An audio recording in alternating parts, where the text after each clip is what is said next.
Hello, and thank you for joining me again today on the Finding Hope After Loss podcast. If you're new around here, this podcast is a place where we have honest conversations about infertility, pregnancy loss, infant loss, and finding hope through our grief.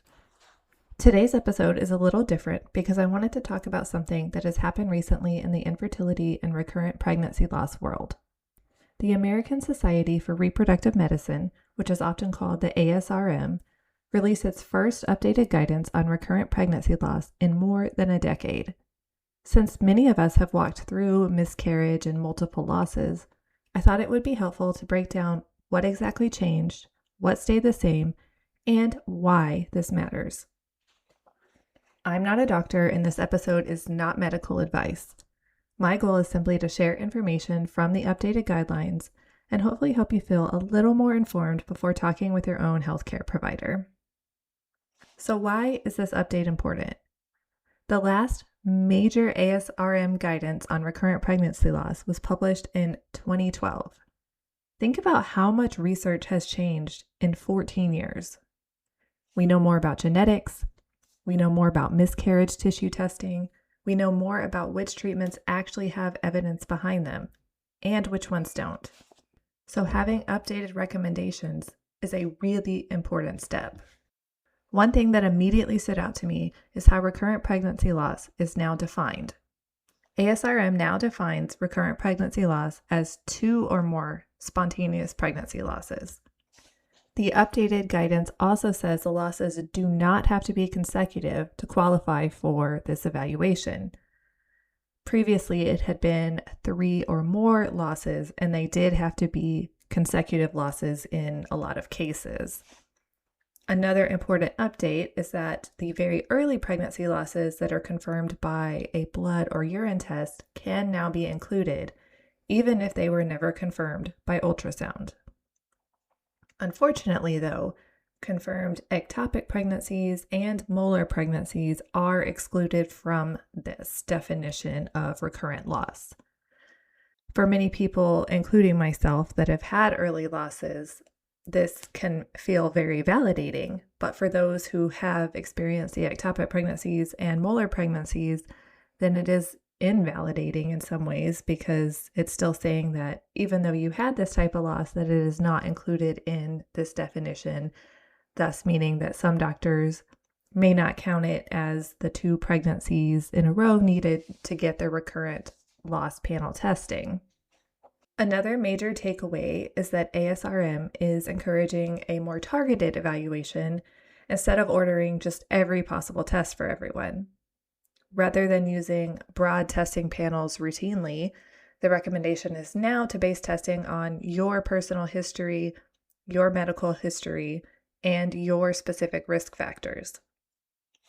Now, this doesn't mean that they're trying to give everybody less care or less testing, but that they are trying to focus on tests that have the strongest evidence of actually helping to guide treatment based on your specific parameters. One of these recommendations that is receiving more emphasis is the chromosome testing of miscarriage tissue whenever possible.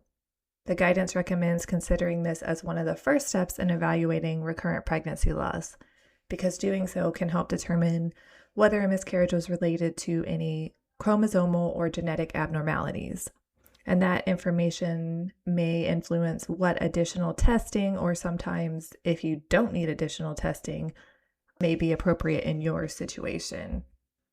The updated guidance also recommends screening for certain medical conditions when appropriate and possible. Examples of this might include thyroid disease and diabetes, because both of these can play a role in pregnancy outcomes for some individuals. Again, the emphasis on all of these is evaluating the whole person rather than just applying the same exact standard treatment and testing to everyone. So hopefully helping to get more answers for people instead of less answers because the right testing wasn't used. So one of the most talked about parts of this update is moving away from tests that don't have strong evidence. So the ASRM recommends avoiding the routine use of tests and treatments that currently don't have strong evidence of actually improving outcomes for recurrent pregnancy loss. Now, that doesn't mean that the tests or treatments may never help a person, but it means that the evidence today just isn't strong enough for them to recommend them routinely for everyone who is going through recurrent pregnancy loss. So research continues to evolve and recommendations will continue to change as new evidence becomes available. So one of the things that I was really encouraged to see is that the updated guidance specifically emphasizes emotional support and counseling. For all of us who have gone through any type of pregnancy loss or infertility, we know that this isn't just a physical medical diagnosis. It's grief, anxiety, it's fear. A lot of times it's trauma.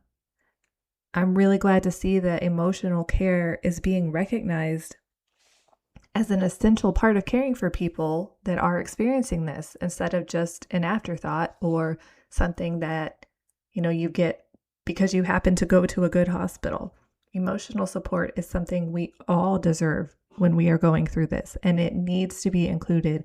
Every doctor, every hospital, everywhere. So one statistic that was included in the guidance that I wanted to share with you is that the ASRM notes that 50 to 80% of people who are dealing with recurrent pregnancy loss will eventually go on to have a successful pregnancy, even without medical intervention.